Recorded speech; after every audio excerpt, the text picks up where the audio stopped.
He was just 12 when he vanished after detention in 1996. The school burned down a year later, and the case was buried with it. But in 2025, drone footage from the ruins revealed something no one was ready to see. You won't want to miss this story.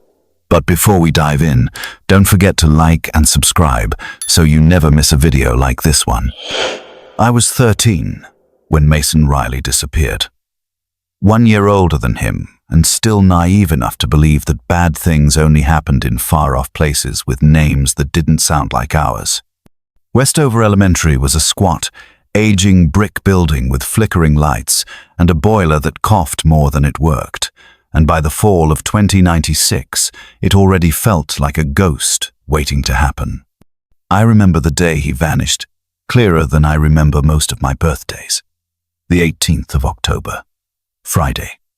The air had a coppery chill to it, and the trees around the back parking lot had turned the color of bruised fire. Mason had gotten detention for forgetting his math book 3 days in a row, a crime even our kindly old principal couldn't overlook. He was supposed to stay after school in the basement-level room we called the dungeon, a dingy little space near the furnace room that smelled like wet pennies and forgotten paper. I was home by the time they say he left. Or was supposed to. The janitor, Mr. Hessel, claimed he'd seen Mason exit through the rear hallway. Said he probably took the shortcut home through the woods, which some kids did to avoid the long walk around the lot. But Mason never came home.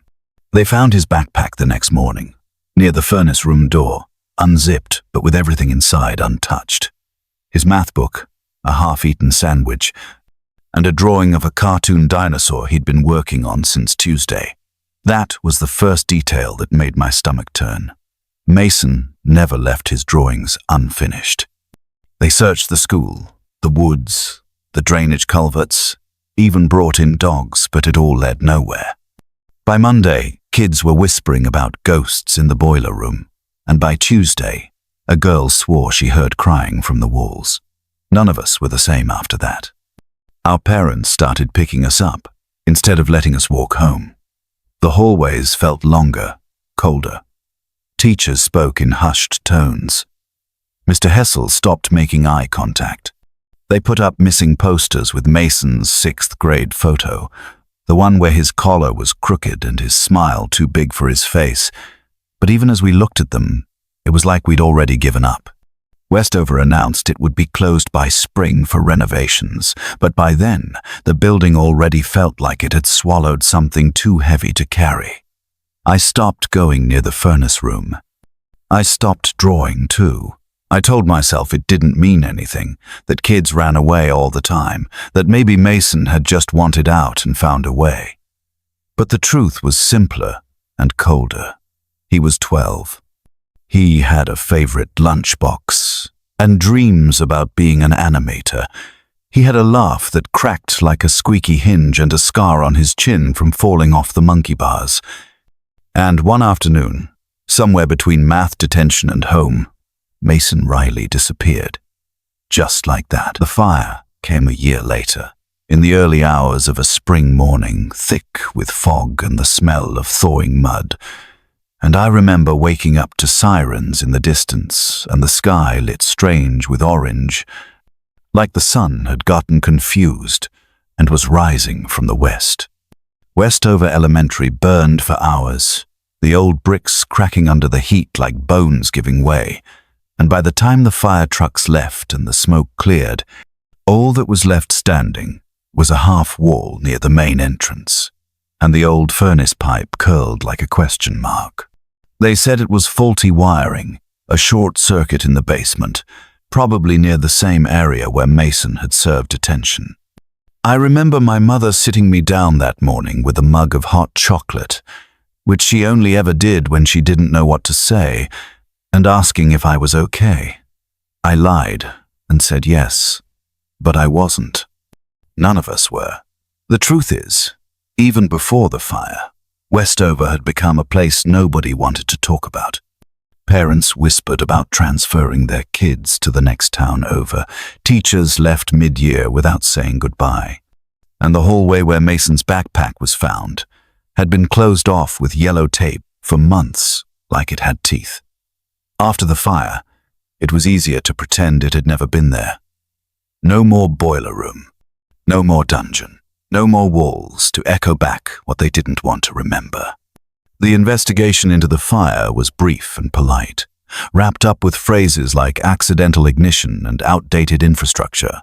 And somewhere during that same month, Mason's file was labeled inactive and pushed into the vault where cold cases go to sleep. His parents left town shortly after, packed their house up on a Wednesday and were gone by Friday morning. No garage sale, no goodbyes. Just a for sale sign that hung crooked in the front yard for 3 months before anyone dared to touch it. The rest of the town acted like that was the natural order of things, like grief had a time limit, and 15 months was more than enough. But I knew better.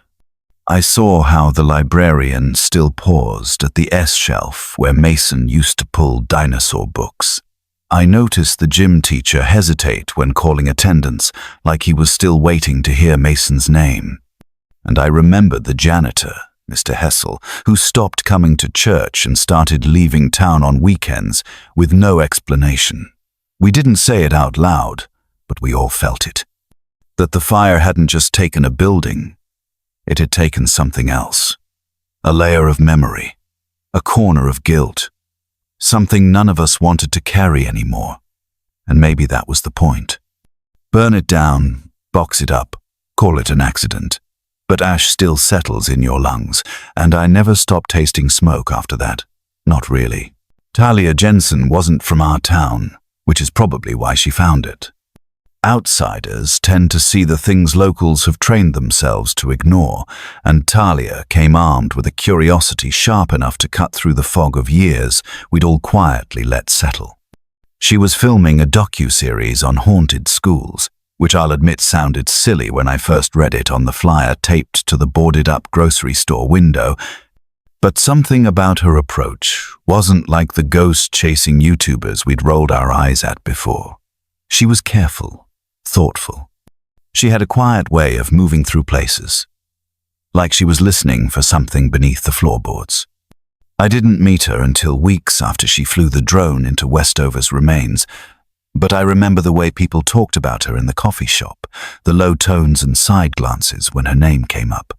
It was a Tuesday, and the fog had returned for the first time in months, clinging low to the ground, like smoke too stubborn to rise.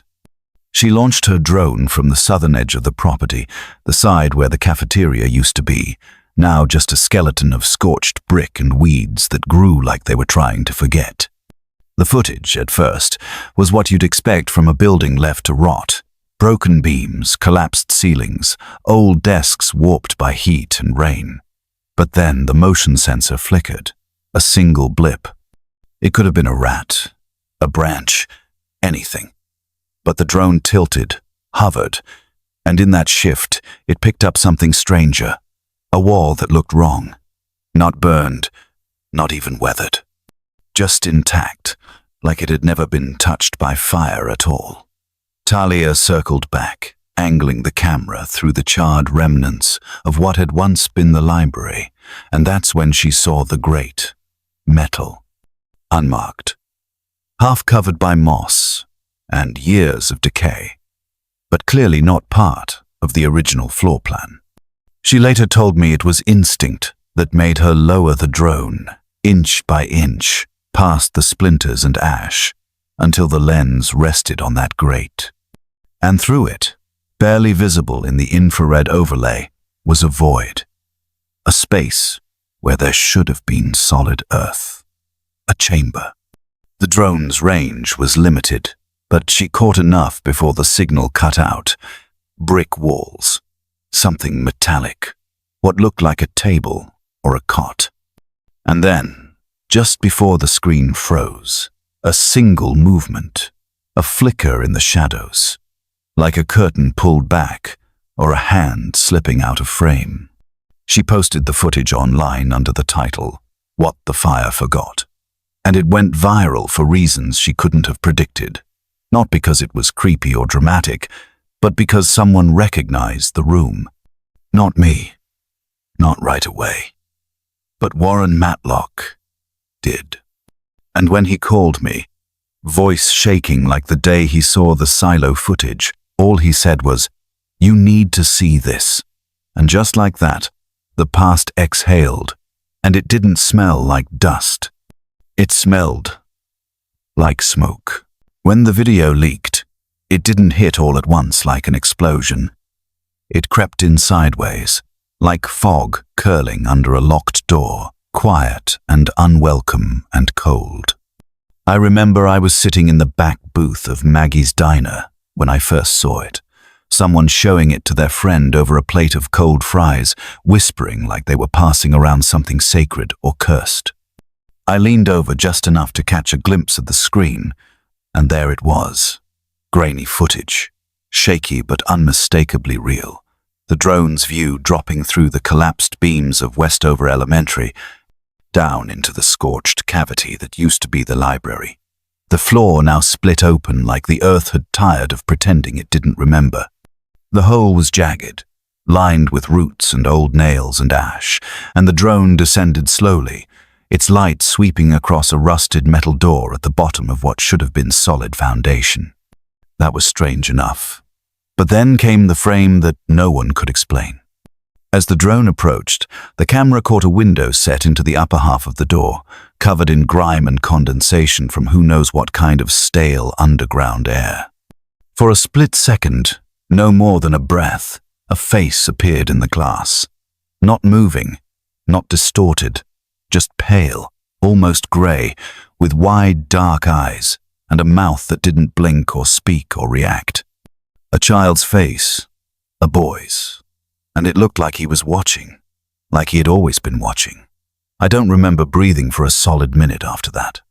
The video cut to static just after, the drone losing signal as it dipped too far into the pit. Talia had edited it for clarity, enhanced the contrast, slowed it down, but she swore she hadn't added anything that wasn't there. No filters, no overlays, no tricks. She posted it with a caption that read, "I didn't see it until the third edit. I haven't slept since." The town lit up. Everyone suddenly had an opinion, a memory, a theory. Some said it was a hoax, just a smudge on the lens. Others said it was Mason, the same age, the same eyes, like time had curled in on itself and kept him waiting. The sheriff's office called it inconclusive. Again. But the community saw what it saw. Old classmates started sharing stories they hadn't dared voice before about noises in the furnace room, lights that flickered even after the school lost power, a smell like burnt sugar that clung to the walls during winter months. Talia didn't come back right away. She said she needed time. I understood. But Warren and I didn't wait. We dusted off the old files. The case notes. The crime scene sketches that never quite matched the building's final blueprint, because we knew the look of that face in the window. It wasn't fear, it was expectation. Like he'd been waiting for someone to come back. And maybe, just maybe, we finally had. The internet doesn't whisper. It shouts, echoes, drags its nails down your spine with a dozen hands at once, and that week it screamed about the face in the window. The clip had gone viral in ways none of us expected. Paranormal groups picked it apart frame by frame. Reddit threads grew by the hour, layered with theories and photo enhancements and crude drawings over still images. But what got me wasn't the noise from strangers, it was the voices from home. Locals who had once walked the halls of Westover Elementary, who had sat in those classrooms, now stepping out of their silence to say, "I know that room," or "I remember that door." The one that caught my breath was a comment from a woman named Denise Calhoun, who graduated in 2098 and said flat out, "That was the discipline center, basement level. Used to call it the hole. If you were bad enough, they put you down there with no lights and a ticking clock and said, reflect. That was the first real confirmation we had. It made sense too. Mason had been in detention the day he vanished, said to be waiting for pickup after school. The janitor swore he left through the back. But what if he hadn't? What if he never left the building at all? Someone else dug up an old yearbook and posted a scan of a classroom photo from 1995. I stared at it longer than I should have. There, in the back row, slouched with the familiar half-grin of a kid trying not to care, was Mason Riley. And the window just over his shoulder? Same shape, same grime-rimmed corners. A perfect match to the one in the drone video. I zoomed in until my screen blurred, convinced myself that the outline of that face in the footage wasn't just similar, it was identical. It wasn't just a ghost story now. It was a breadcrumb trail. Warren and I met that night in his truck, pulled up next to the chain-link fence that wrapped around the ruins like a warning. Neither of us spoke for a while. Just watched the building's silhouette swallow the moonlight. Finally, Warren said, I don't think we were ever meant to find him, but he didn't stop waiting. That stuck with me. The idea that maybe Mason wasn't lost, not in the way people meant when they said it. Maybe he'd been marking time, in whatever that room had become, waiting for someone to come close enough, shine a light bright enough, press a lens just near enough for him to be seen again. And now we had. But we needed more. Not speculation, not shadows. Proof. We had to get into that space ourselves. Because once you see a face behind glass, once you know it was real, there's no forgetting. No going back to polite silence and old myths. You dig, even if what you find starts to dig back. We came back to Westover on a morning that felt too bright for the weight we were dragging with us. The kind of crisp fall day that belonged to pumpkin stands and marching bands, not to shadows clawing their way back from beneath a school's burned bones. Talia parked her van just outside the fence, and Jeremy Riley climbed out beside her, jaw tight and eyes rimmed red, holding the case that carried the ground-penetrating radar like it was a coffin for something sacred. I watched them from my truck, heart hammering slow and hard, because returning to that place wasn't just about exploration anymore, it was about reckoning.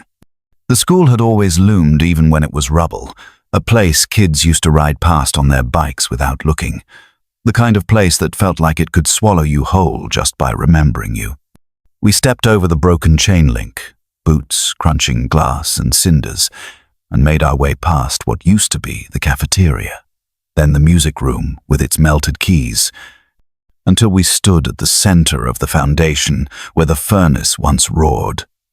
The air smelled of rust and old water, of memory trying not to wake up. Jeremy set up the radar like he'd been trained for this moment, unspooling cables across scorched tile and adjusting settings until the screen blinked alive with a slow, scanning pulse. We waited in silence, letting the machine breathe over the site until the image began to shift. At first, it looked like static, then a curve, then a hollow. A narrow shape, linear, roughly the size of a crawl space, buried just beneath the furnace's skeletal remains. Talia sucked in a breath.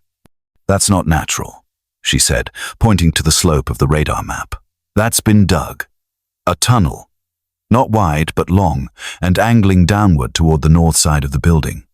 I crouched beside the radar, trying to make sense of the angles, of the sharp turns and unnatural depth, and my stomach clenched. This wasn't an escape route. This was a hiding place. Jeremy knelt beside me, his voice quiet. He could have been down there the whole time, while we searched the woods, while they blamed the janitor, while the school burned. He didn't cry, but his hand shook when he said it, and I saw something in his eyes crumble. like a dam left too long in drought. Talia marked the tunnel's beginning with survey flags, each one piercing the ash like small red wounds, and said she'd call in a crew to excavate. But as we packed up, I turned toward what used to be the principal's office and noticed something strange. A melted beam leaning against the foundation wall bore 3 letters, scratched deep through char and time. MR, I pointed. Jeremy stared. He marked it, he said. He wanted someone to know. And that's when it hit me. Mason hadn't just disappeared.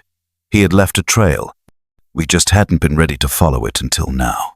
The tunnel smelled like old breath and secrets, the kind that had been exhaled years ago and never allowed to leave. Crawling inside wasn't easy. Talia went first, flashlight between her teeth, knees scraping over cracked concrete and jagged bricks that had once been part of the foundation.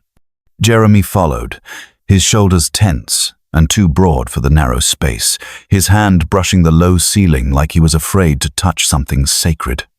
I brought up the rear, holding the camera we'd agreed to document everything with, but when we reached the end of the tunnel and saw the chamber carved out in the earth like a buried apology, none of us moved. For a long time. The room was no bigger than a backyard shed, maybe 6 feet across. Its walls uneven and rough, one corner bowed in like the dirt itself had tried to collapse under the weight of the silence. There was a cot, or what used to be one, a rusted frame, the mattress decayed and threadbare, stained with years of damp and maybe something more. Next to it, a small crate served as a makeshift table, and on it sat a notebook. A child's, spiral-bound. The cover faded and stuck to the surface from moisture or time or both. I reached for it like it might disappear, flipping the pages with slow fingers. Inside were drawings, at first simple ones. A Sunday, a dog, a house. Then shapes got stranger, darker. Scribbles that bled through the paper. Tally marks started appearing after page 10. 1, then 10, then dozens, hundreds. Some pages had nothing but those marks, grouped in sets of 5, like someone was trying to remember how many days they had survived. Jeremy crouched beside me, his voice a whisper. This was him. This was Mason. I didn't answer. I couldn't. Because the last page of the notebook said more than any of us were ready for. In the shaky scrawl of a child not sure if they were still allowed to speak. It read, "They said I had to stay quiet. I've been good. Am I good now?" I stared at those words until they stopped being letters and started becoming sounds. The room suddenly felt too small, too heavy. The air pressed down on us like a hand. On the far wall, scratched into the dirt and wood with something sharp, maybe a nail or a stone, were more tally marks. So many they layered on top of each other like a forest of counting. A lifetime in scratches. Talia took photos. Jeremy didn't. He just stood up and leaned against the frame of the tunnel, staring into the dark like maybe Mason was still there, watching. We didn't speak for a long time after that. Just packed the notebook, sealed the space behind us, and climbed back toward the world that had forgotten this boy. But I knew, as I crawled out and felt the sun hit my face again, that part of him was still down there, waiting to be heard. The name Paul Hessel hadn't meant much to me in the beginning, just a line in an old report, a man who said Mason left through the back and never came back to correct it. But once we stepped into that underground room and found those tally marks and that notebook, I started wondering why no one had ever really questioned the janitor. So I went digging. Jeremy helped. We pulled every record we could from local school districts, hunted down digital archives, microfiche, staff rosters, and parent complaint logs, and the pattern was there, hiding in plain sight.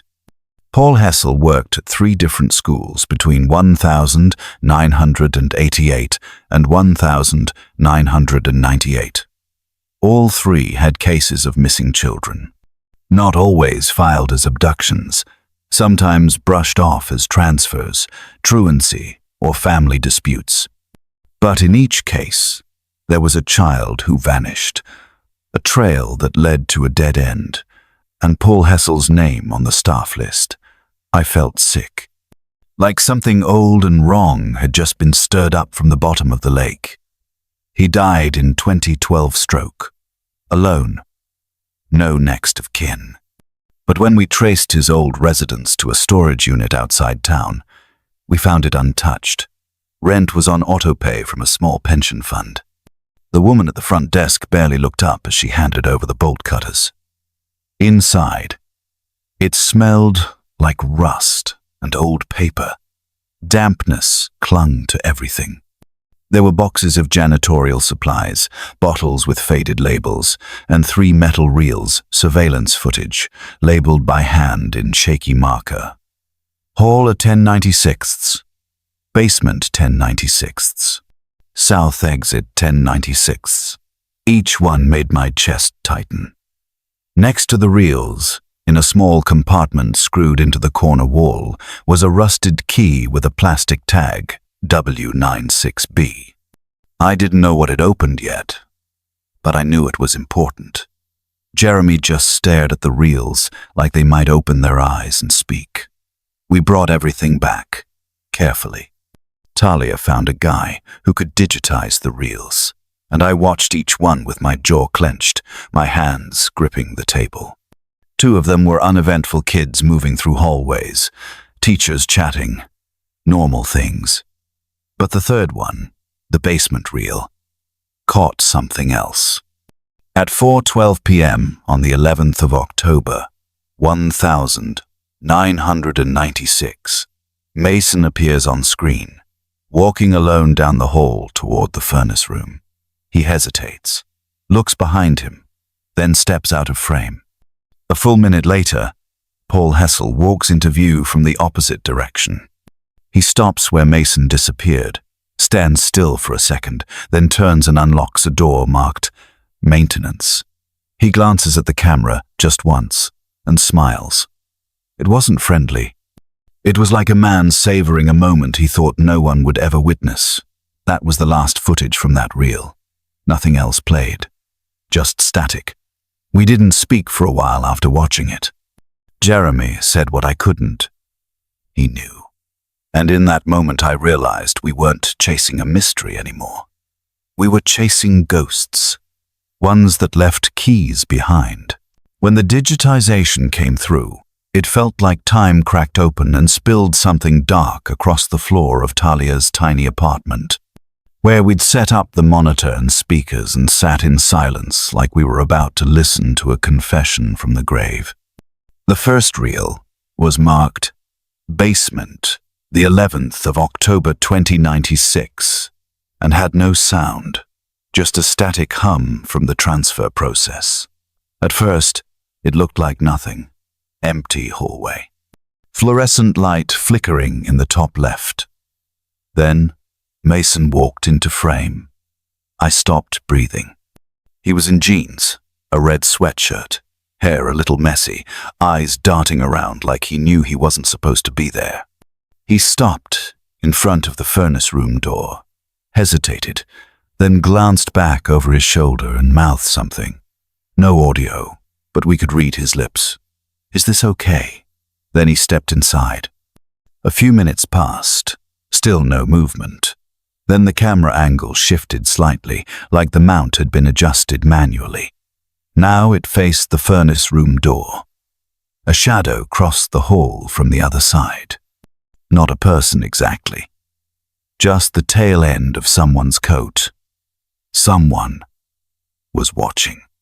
On the second reel, labeled South Exit the 12th of October 2096, the footage shook slightly, like the camera had been bumped or handled roughly. It was night now. No kids, no staff. Just darkness and that one glaring light near the boiler room. At 2:37 a.m., the furnace room door swung open on its own, then closed, then opened again. The furnace flared up. Not from ignition, from airflow. Someone had propped it. You could see it. A metal rod jammed into the mechanism. The glow intensified until the screen was washed in white. Then flames, then smoke. No alarms. No response. Just burn. I looked at Talia. She had tears in her eyes. Not because of the fire, but because of the timestamp. The day after Mason vanished. No electrical fault. No random wiring failure.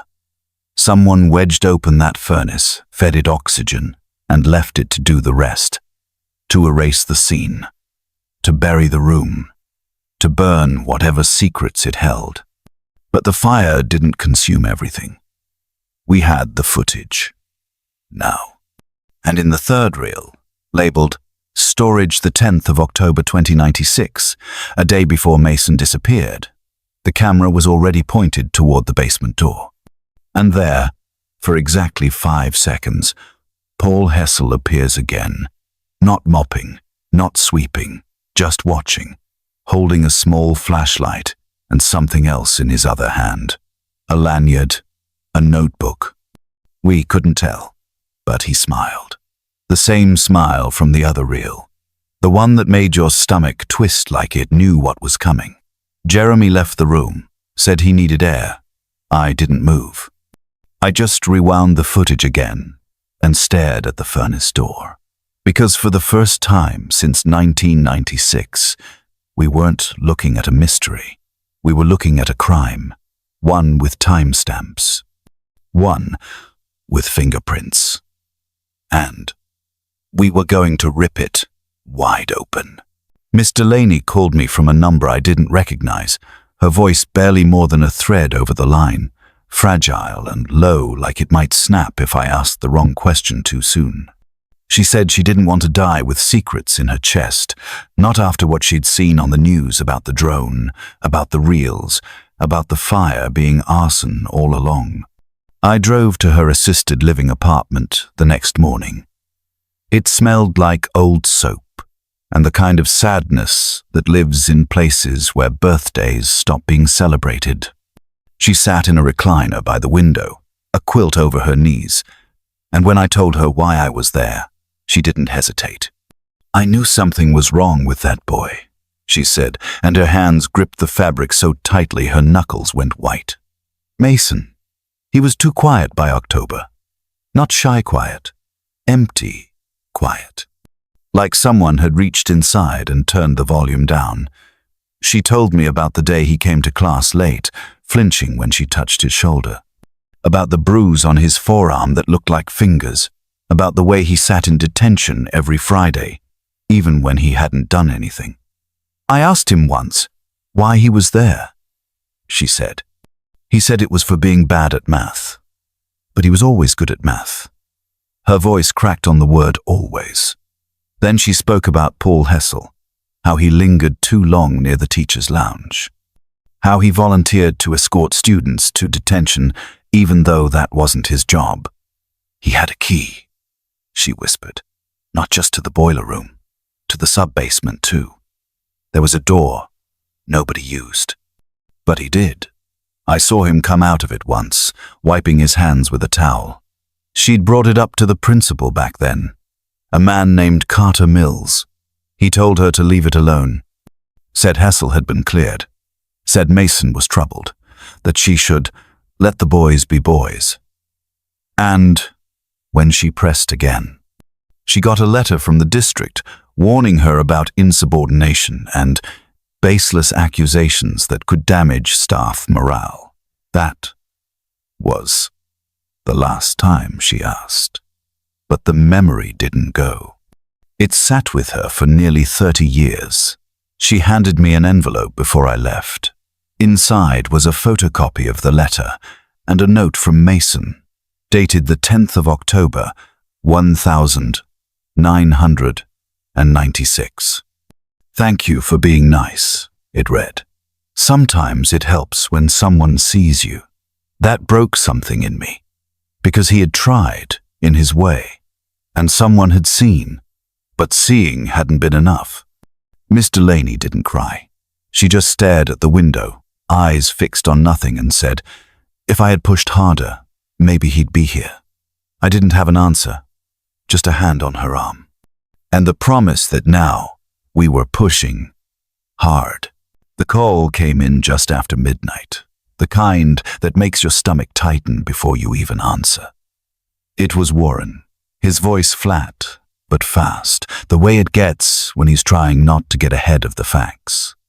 The DNA report had finally come back on the samples from the chamber beneath Westover, and they confirmed what we'd both feared and expected.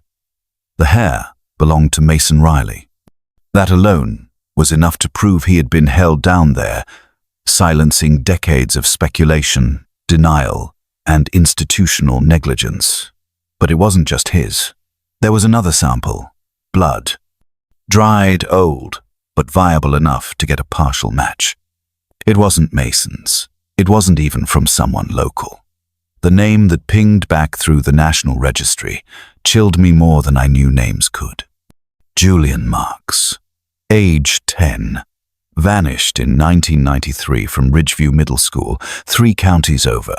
That school, too, had seen its own shadows. A quiet transfer of staff. A missing janitor's logbook. And once again, Paul Hessel's name listed on the employment roster during the exact year Julian disappeared. The realization settled over me like wet cement. 2 boys, same man, same pattern.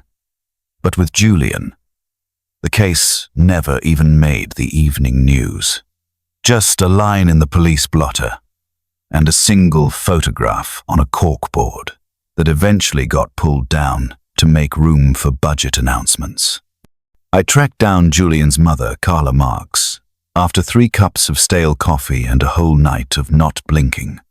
She lived alone now, just outside town, and when she opened the door to me, she didn't flinch or ask who I was. She just said, "You found something, didn't you?" Like she had been waiting for someone to say it. For 32 years, I told her what we found. The DNA, the chamber, the connection to Hessel. She didn't cry, didn't collapse. Just pressed her hand to her mouth and stared out the window like she was watching a version of herself she hadn't seen since 1993. "I knew he didn't run," she whispered. Julian wasn't the kind of boy who ran. He was quiet, but he loved school. He always stayed late to help clean up the art room. I thought maybe he just wandered off one day.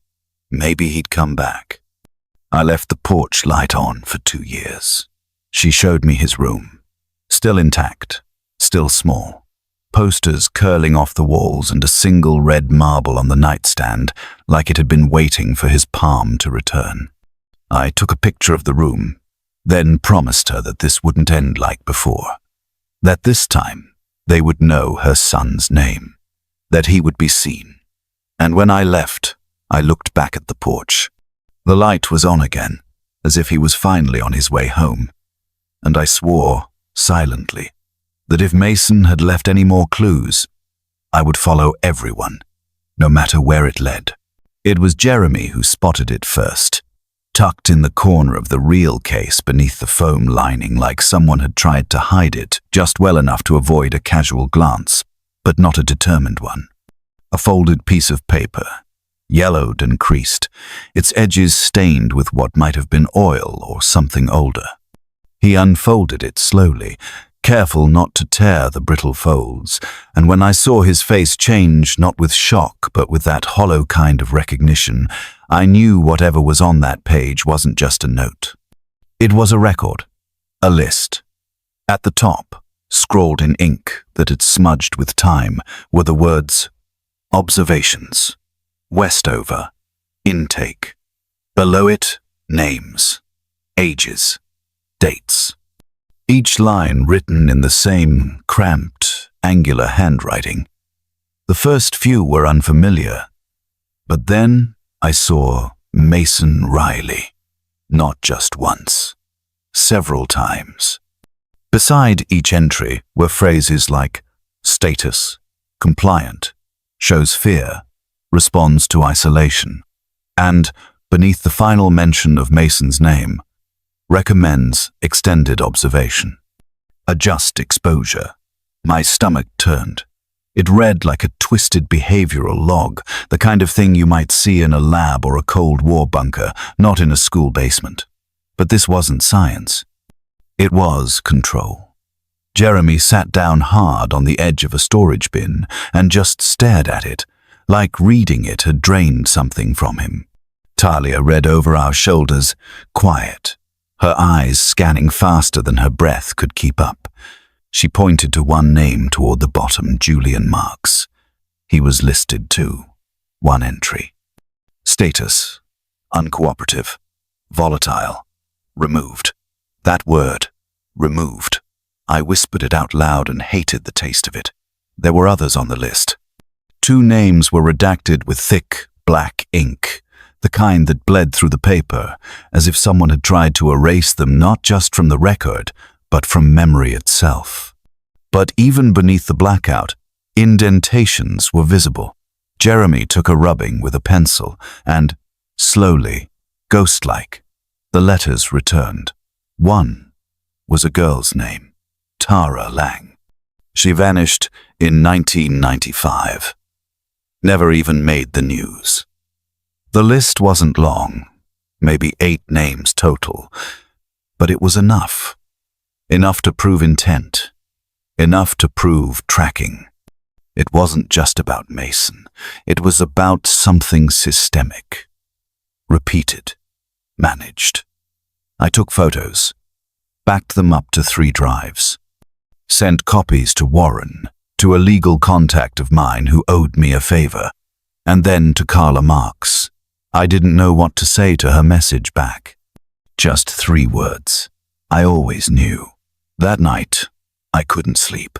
I kept thinking about what adjust exposure meant, what compliant bought them, what it cost the kids. Mason's voice echoed in my head from the notebook. Am I good now? And I realized maybe that was the point, to break them into something measurable, predictable. And if we hadn't found this, they would have gotten away with it. Again. I watched the footage over and over again. The flicker of that pale face behind the cracked window pane of the basement door freezing me every time. Like I had forgotten how to breathe and only remembered after the frame cut away. It wasn't the face itself that undid me, though it did look like Mason, down to the soft angle of his jaw and the slight cowlick on the left side of his hairline, but what happened on the 3rd review.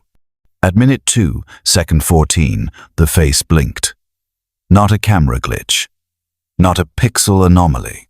A deliberate closing and opening of the eyes. Then again, at minute 3, second 22. A double blink. 2 different timestamps. Same stare, same slight shift of the mouth afterward, like a kid trying to keep calm. We checked the metadata. Talia even brought in a digital forensic expert to make sure the footage hadn't been tampered with. It hadn't. The drone's infrared picked up no heat. The ash was undisturbed, and yet the face moved. The timestamp logs showed no one had entered the building before or after the drone flight. The hatch had remained sealed since the fire. No signs of trespassing. And still, there he was. Or something like him. The town started whispering about ghosts, and I didn't blame them. It felt like one. But to me, it wasn't haunting for fear's sake. It was haunting for attention. Like Mason, or whatever was left of him, was trying to be seen in the only way he could. I spent hours slowing down each frame, watching the flicker of light pass over the window, trying to catch something new. And I did. On the final pass, I saw a hand press lightly against the glass. Fingers spread. It left no mark, but the motion was unmistakable. It held there for 4 seconds. then vanished as the drone tilted and the signal began to cut. I don't know if it was a recording loop somehow embedded in the room, or a shadow of the past echoing forward. But I know what I saw. Talia refused to fly the drone again. Said it felt wrong, like she was disturbing something that wasn't ready to leave. Jeremy, on the other hand, went quiet. Said less each day. I think he wanted to believe it was Mason, still waiting, still reaching. But that would mean Mason never left. That he was still there, all these years later, even if only in fragments. I started calling the room the echo chamber in my notes, because that's what it felt like, a space where time folded inward, where the past hadn't quite finished its sentence, and in the silence that followed each viewing, I would hear Mason's words from the notebook all over again. I've been good. Am I good now? That wasn't a ghost asking to be feared. It was a boy asking to be found. And I wasn't going to stop until he was. They held the town hall in the old community gym, the one with cracked bleachers and faded murals of forgotten sports seasons. And by the time I got there, the air was already tight with heat and history. People weren't just gathered, they were brimming. Like something buried too long had finally boiled to the surface. The mayor tried to open with protocol, reading statements, quoting procedure, but it all dissolved the moment a woman in the second row stood and said her name was Alyssa Ward, class of 2094, and she remembered a boy crying behind the furnace room door. That was the spark. Others followed. One by one, they raised their hands, each voice pulling another thread loose. A man named Theo said he had once been dragged down a hallway he didn't recognize after mouthing off in class. He woke up in the nurse's office with a cut lip and no explanation. A woman named Rachel remembered seeing a janitor's pass used to unlock a hatch in the supply closet, something she was told not to mention again. They weren't all clear memories. Many were fragments, feelings, images that didn't make sense until now, but they matched. Same place, same silence, same fear. When Jeremy stood to speak, the room stilled. He didn't say much, just read a passage from Mason's notebook, the one we found in the chamber, the one that ended with, "I'm being good," like they said. That line hit like a stone dropped in still water, ripples everywhere. I watched as shoulders tensed, eyes closed, jaws clenched, people who hadn't realized until that moment that they too had been part of something kept quiet. The school board tried to defend themselves, claimed they had no record of any basement-level rooms outside the boiler access, said the blueprints showed nothing, that it must have been demolished during the fire. But a contractor stood up and said he worked on the school's original expansion in 2085, and he remembered being told not to ask questions about a disciplinary wing that wasn't on his schematics.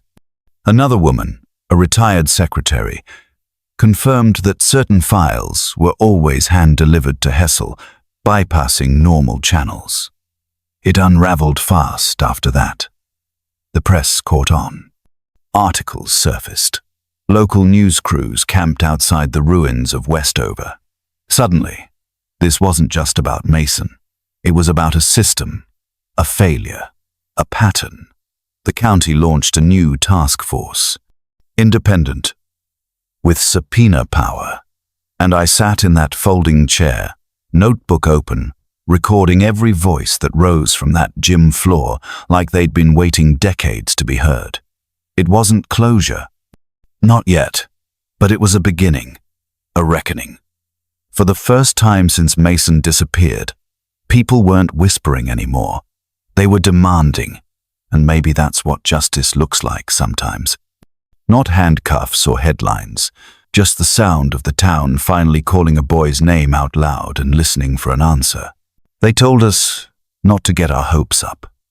that sometimes audio artifacts happen when analog tape decays and the signal tries to fill in its own gaps. But I don't think decay sounds like a boy whispering through static. I don't think compression errors know names. The reel had been half melted along one edge, curled like a dead leaf. The magnetic film fused in places, nearly unreadable.